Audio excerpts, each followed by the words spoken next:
En ce temps-là, Jésus disait à ses disciples, « Moi, je suis la vraie vigne, et mon Père est le vigneron.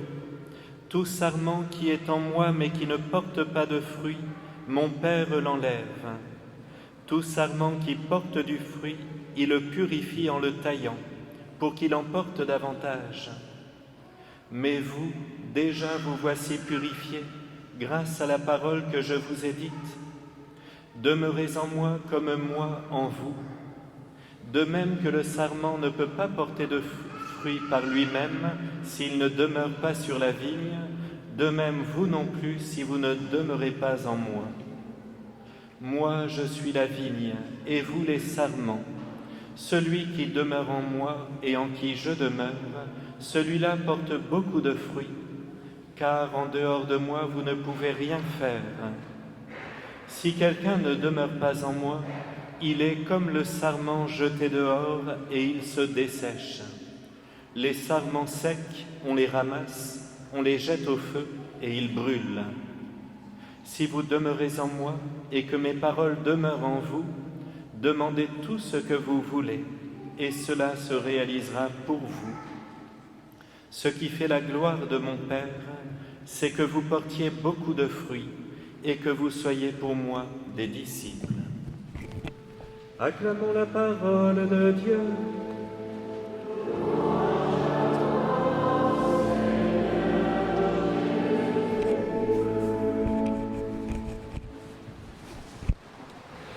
Mes frères bien-aimés, voilà bien une parabole parfaite pour nous qui vivons dans cette belle région et qui, je l'espère, avons déjà marché le long des coteaux, nous émerveillant devant toutes ces rangées de vignes si bien taillées et ordonnées et qui produisent ce délicieux jurançon que nous aimons prendre bien frais le jour de la kermesse paroissiale. Mais patience, patience, ce n'est pas encore l'heure de l'apéritif. J'en vois déjà certains qui se distrait en train de penser aux olives, aux saucissons. Non, mes frères, la sagesse de ce jour est bien plus nourrissante pour notre âme. Elle a le pouvoir d'y mettre bien du bonheur, si nous comprenons ce que notre doux Jésus désire nous dire. Moi, je suis la vraie vigne et mon Père est le vigneron. Si Jésus est la vraie vigne, ça veut dire qu'il y a de fausses vignes. C'est-à-dire qu'on peut parfois être aveuglé dans sa façon de vivre, d'orienter sa vie, y compris d'un point de vue spirituel ou moral, mais que malheureusement cela ne peut pas donner du fruit, parce que nous avons basé notre vie sur une fausse doctrine humaine, sans vie surnaturelle. Sommes-nous capables, mes frères, de discerner si c'est le cas dans notre vie ou celle de nos proches? Alors, comme d'habitude, parmi les fausses vignes, je vais citer les religions qui ont été inventées par des hommes, les spiritualités, pareil, trop humaines. Ou alors ça peut être aussi la politique. On s'engage toute sa vie, pourquoi pas dans un métier, dans un hobby, qui devient le centre de toute la vie, mais qui malheureusement ne pourra jamais, jamais procurer la vraie vie. Et si la personne ne se réveille pas à temps, elle traverse son existence en passant à côté de ce trésor que veut nous donner notre Seigneur. Et puis Jésus continue, nous annonçant que son Père est le vigneron, c'est-à-dire que c'est vraiment le Père Céleste qui veille sur chacun de nous et qui nous veut heureux. Et pour cela, il faut porter du fruit pour être heureux. Ai-je pris l'habitude de remercier le Père éternel dans ma prière quotidienne? A-t-il une place dans mes pensées, ma gratitude au quotidien? En tout cas, mes frères, Jésus est très clair, nous sommes dans ses pensées, chaque jour. Il veille comme une tendre mère sur nos vies. Nous, mes frères, nous sommes les sarments. Nous sommes rattachés à la vigne. Et le Seigneur nous dit que tant que nous sommes attachés à lui, il nous est possible de porter du fruit. Tout sarment qui est en moi, mais qui ne porte pas de fruit, mon Père l'enlève. Tout sarment qui porte du fruit, il le purifie en le taillant, pour qu'il en porte davantage. Si quelqu'un ne demeure pas en moi, il est comme le sarment jeté dehors et il se dessèche.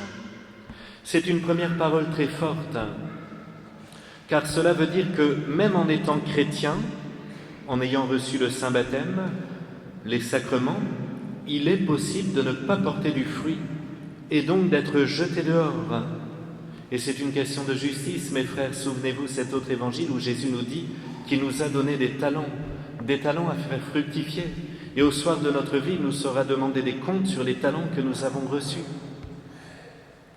Au contraire, si nous portons du fruit, Jésus nous enseigne que le Père Céleste va venir nous émonder. C'est la parole dans l'évangile en grec. Il vient nous émonder pour que nous en portions encore plus. C'est une belle image, tellement vraie. Attention, mes frères bien-aimés, on ne parle pas ici d'un après-rasage ou d'un soin du visage. Émonder, c'est quelque chose d'utile, mais qui fait mal, qui consiste à enlever les bourgeons qui poussent sur le pied du cep, qui ne produiront pas de raisin et qui puisent la sève du plant. Mais après ce moment difficile, le cep donnera de beaux fruits. Concrètement, ça veut dire quoi? Est-ce que cela veut dire que le bon Dieu nous envoie des épreuves difficiles dans nos vies pour nous faire porter du fruit? C'est ce qu'on voit parfois dans l'Ancien Testament avec le peuple juif. Une chose est certaine, mes frères, le Seigneur permet tout ce qui nous arrive. Il le permet. Et sa grâce est toujours présente pour nous permettre de porter nos croix soutenues par la force de Dieu, comme ce fut le cas pour notre Seigneur Jésus au cours de sa vie terrestre. Donc nous devons retenir que les difficultés de nos vies sont toujours accompagnées de la grâce gratuite de Dieu. Mais c'est à nous, mes frères, de l'accepter, cette grâce, parfois de lui demander. Sinon, eh bien, cette grâce ne porte pas de fruits. Par exemple, je prends un exemple tout bête. Je peux avoir un accident de voiture, me prendre un chevreuil. Je peux avoir une maladie, avoir une difficulté dans mon travail. Voyez les difficultés du quotidien, ce sont nos croix. J'ai le choix de les affronter très humainement ou de les affronter avec la grâce de Jésus, c'est-à-dire, mince, il m'arrive telle chose, Seigneur Jésus, comment voulez-vous que je le vive? Et en même temps, ça se prépare, ce genre de combat. C'est-à-dire qu'on demande à l'avance, Seigneur Jésus, quoi qu'il m'arrive dans ma vie, je veux le vivre avec vous. Permettez-moi, mes frères, d'être un peu plus concret. Je vais en profiter pour mettre à l'honneur un de mes saints préférés, qui est fêté aujourd'hui dans l'Église universelle, Saint Louis-Marie Grignon de Montfort. Toute sa vie va mettre en lumière l'enseignement de ce jour de la vigne et des sarments. Mais avant de vous la raconter, je voudrais simplement rappeler ce qui l'a toujours caractérisé, son amour pour la Sainte Vierge Marie. D'ailleurs, c'était sa grande devise, à Jésus par Marie. On raconte que quand il était petit et que les conversations portaient sur la Sainte Vierge, eh bien souvent, il rougissait. On ne sait pas d'où lui vient cet amour de la Sainte Vierge, on ne l'a jamais su. Mais vous allez voir que toute sa vie est remplie de difficultés, de souffrances, de rejet, et qu'en même temps, tout est grâce et que cela porte du fruit. Il est né en 1673, deuxième d'une famille de 18 enfants. C'est merveilleux, une famille comme ça. Famille assez pauvre, mais avec des parents travailleurs et très pieux. À l'adolescence, Louis-Marie est envoyé dans le collège des Jésuites à Rennes. Il y a plus de 3000 élèves dans ce collège. Parmi eux sortiront des prêtres extrêmement pieux et même des saints. Non mais c'est extraordinaire, vous dites ces professeurs, tous ces prêtres jésuites qui ont donné des cours pendant des années, qui se sont sacrifiés, ont donné des saints. Très vite, Louis-Marie désire devenir missionnaire. Devant sa piété, sa ferveur à l'école, une dame assez riche lui donne une belle somme d'argent et un cheval et lui dit de la rejoindre à Paris pour intégrer le séminaire d'Issy-les-Moulineaux, qui était un séminaire de grand renom en ce temps-là, tenu par des prêtres suppliciens, avec une très grande rigueur de vie. Alors là, c'était du sérieux. Les jeunes séminaristes portaient la soutane, on étudiait beaucoup, on était très pieux, on était formés humainement. Louis-Marie avait promis à la Sainte Vierge, alors ça c'est le grand secret je pense, qu'il serait son esclave, dans le sens où, comme elle, il accepterait toutes les croix que le Père Céleste lui enverrait. C'est vrai, quand on regarde la Vierge Marie, toute sa vie, elle a une vie très simple, sa vie terrestre, mais en même temps fidèle à la volonté du Père Céleste. Elle est toute donnée au Père éternel. Eh bien, Louis-Marie lui promet la même chose. Il lui dit très simplement, je vais être votre esclave, c'est-à-dire vous servir, me donner à vous et donner le Christ au monde. C'est ça, mes frères, le secret de la sainteté. Accepter dès aujourd'hui ce que le Père Céleste désire m'envoyer dans ma vie. Nous, souvent, on fait tout l'inverse. On se dit, dans ma vie, je voudrais telle chose, je voudrais tel type de maison. Ah, si je pouvais avoir une piscine comme ça, et puis avoir tel métier, et avoir autant d'enfants, et puis à ma retraite, je voudrais telle ou telle chose, je ferai tel projet. C'est très beau, mes frères, il faut avoir des projets dans la vie. Ça nous nourrit, ça nous donne une certaine force intérieure. Mais le plus beau des projets, c'est déjà de dire « Père éternel, je désire faire votre volonté sur ma vie. Quoi qu'il arrive, donnez-moi votre grâce et moi je veux répondre oui à ce que vous m'envoyez. » Alors attention, mes frères, je vous le dis aujourd'hui du haut de l'ambon, mais peut-être que demain, s'il m'arrive une grave maladie, je serai le premier à me rebeller. En attendant, il nous faut vivre comme saint Louis-Marie Grignon de Montfort, rechercher à tout prix à plaire au Père Céleste. Certain que de l'autre côté, pour la vie éternelle, pour l'éternité, non pas pour 80 ans, mais l'éternité, il nous promet une couronne de gloire. Il nous promet de bénir tout ce que nous aurons fait par amour pour lui. Alors la première chose qu'il va faire, notre Saint Louis-Marie, c'est de vivre très pauvrement. Il se dit, la Sainte Vierge était pauvre, Jésus était pauvre, je veux être pauvre. Alors il va donner le cheval que cette dame lui avait donné, ainsi que la bourse d'argent, à tous les pauvres qu'il croise sur sa route. Et il part à pied à Paris. Il part pieds nus, pour ne pas user ses chaussures. C'est merveilleux. C'est un voyage d'une dizaine de jours. Il n'a que des averses. Alors il va arriver à Paris complètement détrempé, crasseux, au point que cette bonne dame préfère l'envoyer dans un séminaire fondé pour les pauvres. Alors nous, tout de suite, on se dit, mais c'est horrible. Eh bien, il se dit, c'est génial, c'est ce que je voulais, être avec les pauvres. Il va rentrer dans ce séminaire pauvre. On lui dit qu'il sera obligé de travailler quelques heures par jour pour gagner quelques pécules et survivre. C'est très bien. Il va se former, il va devenir ébéniste en quelque sorte, ce qui lui permettra de sculpter lui-même ces petites statues de la Sainte Vierge. Et puis il va demander pour aller veiller les morts, car à l'époque, lorsque quelqu'un décédait dans une famille, jusqu'au jour de l'inhumation, eh bien on le veillait jour et nuit. La famille se relayait, les enfants, les petits-enfants, tout le monde venait prier auprès du mort jour et nuit. Et quand on ne pouvait le faire, eh bien on payait quelqu'un, un séminariste, un prêtre, qui venait prier toute la nuit auprès du défunt. Ainsi, Saint Louis-Marie va demander à le faire. Il est très heureux d'aller prier ses défunts. On raconte qu'il soulevait le voile des morts pour mieux contempler leur visage. Et quand ensuite, au cours de sa vie, dans ses homélies, il faisait de très beaux sermons, eh bien les gens pleuraient parce qu'il était extrêmement concret. Il aimait même imiter la réalité de la mort. Alors plus tard, quand il était prêtre, il s'assied dans un fauteuil, il faisait le mourant, et puis deux prêtres venaient autour de lui, l'un faisait l'ange, l'autre le petit démon, et il imitait ce qui se passait, mais parce qu'il avait longuement contemplé ce mystère de la mort.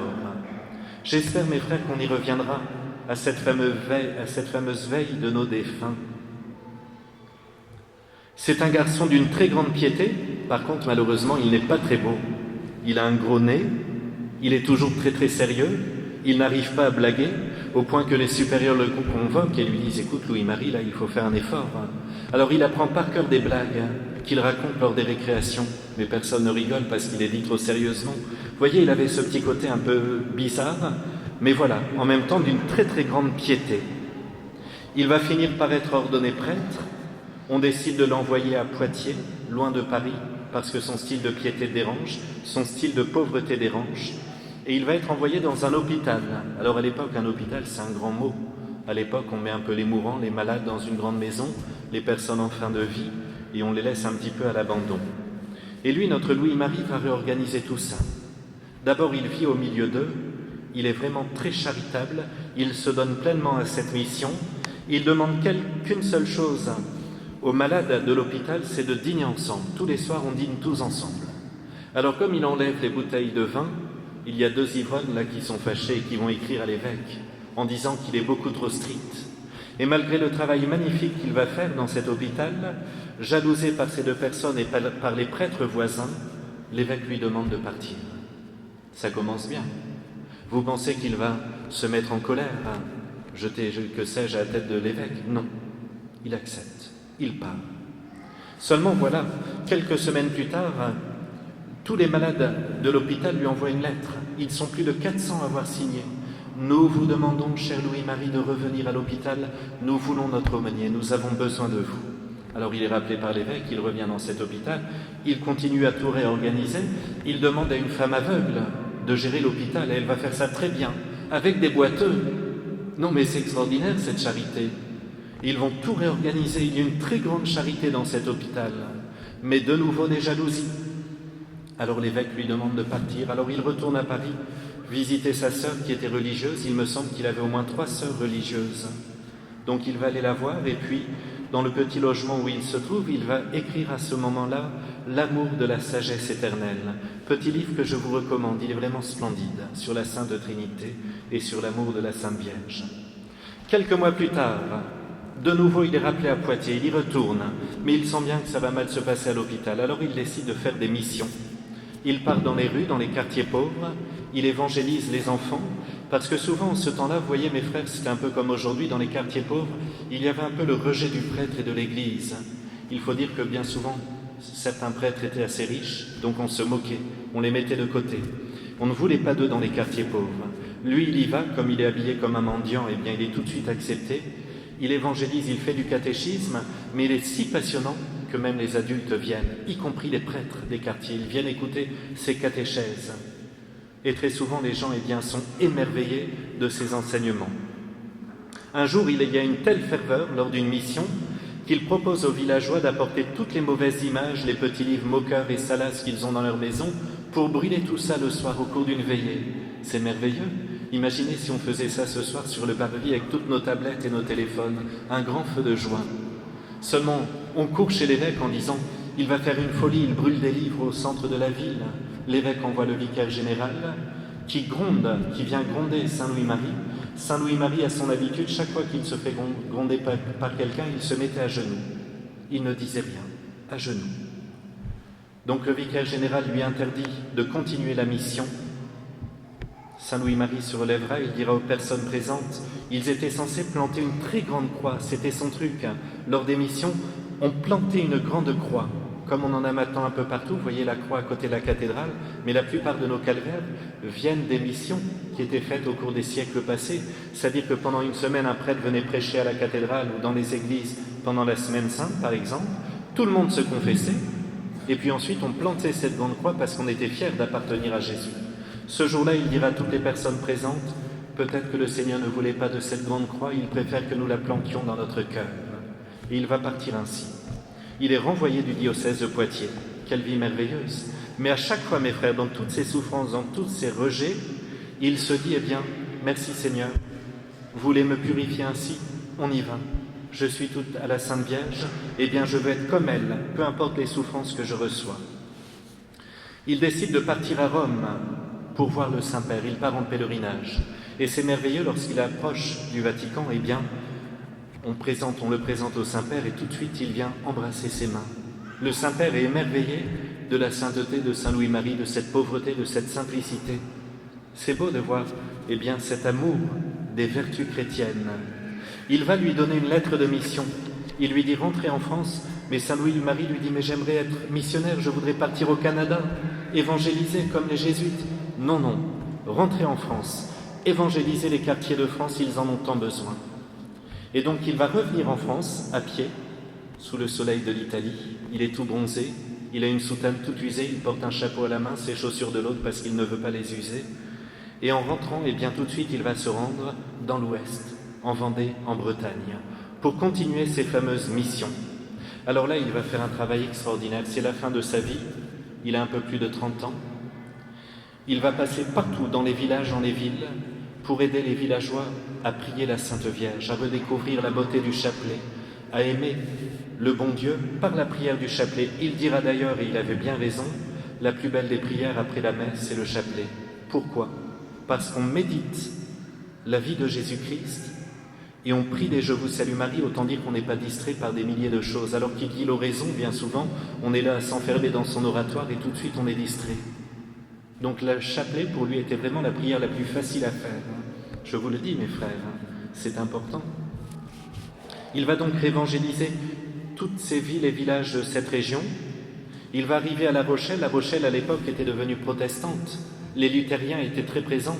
Et il s'était dit, on va l'accueillir, le Louis-Marie, vous allez voir. Et lui, en arrivant dans l'église, certains se disaient, il ne va pas oser faire prier le chapelet. La première chose qu'il fait, allez, on prie le chapelet. Et partout dans les églises de La Rochelle, on va prier le chapelet. Et puis il va prêcher ses fameuses retraites. Pendant 3 jours, il va d'abord prêcher aux femmes, Et vous vous souvenez cette petite anecdote magnifique, il va leur dire « Je vous demande, mesdames, pendant 3 jours de rester en silence ». On racontera que dans La Rochelle, toute la ville était en silence. Les luthériens n'en reviennent pas, c'est un vrai miracle. À la fin de la semaine, il réunit tous les soldats et il leur dit « Nous allons faire de grandes processions en priant le chapelet ». Et on voyait les soldats dans les rues de La Rochelle à prier leur chapelet. Non mais c'est extraordinaire, vous les voyez ces hommes-là avec leur chapelet à la main. Et la ville va redevenir va prier énormément la Sainte Vierge, va redevenir très pieuse, et de nombreux luthériens reviendront au christianisme, à l'Église catholique. Un jour, en arrivant dans un village, par exemple, il y avait cette ferveur. Vous voyez, il arrivait avec ces petites statuettes qu'il avait sculptées, des drapeaux, il faisait de belles processions. Il réunit les villageois pour faire une grande procession mariale. Seulement, il y avait la foire, et les forains ne voulaient pas de cette procession. Alors là, il choisit les plus grands gaillards, les plus costauds, il les met dedans dans la procession, avec la croix de procession. Vous voyez cette grande croix en entrée. Il leur dit, vous foncez dans la foire. Et là, tout de suite, les forains ferment leur boutique et s'enfuient. Merveilleuse procession, on devrait faire pareil. Vous savez, leur démarcher. Bon, enfin bref, surtout, il mettait l'amour de la Vierge Marie. Il va mourir à l'âge de 43 ans, complètement épuisé. On raconte quand même qu'à La Rochelle, il sera empoisonné par les luthériens. Il en sera très très malade et il ne mourra pas sur le coup, mais mourra quelques semaines plus tard de ce poison. En tout cas, il a remis vraiment dans toute la Vendée et la Bretagne cet amour de la Sainte Vierge, l'amour de la Sainte Messe, la pratique religieuse. Je voudrais, mes frères, et je termine ici parce que c'est bientôt l'heure de l'apéro pour certains, eh bien que nous retenions 2-3 petites choses. La première, c'est cet amour de la Vierge Marie pour affronter toutes les croix de nos vies.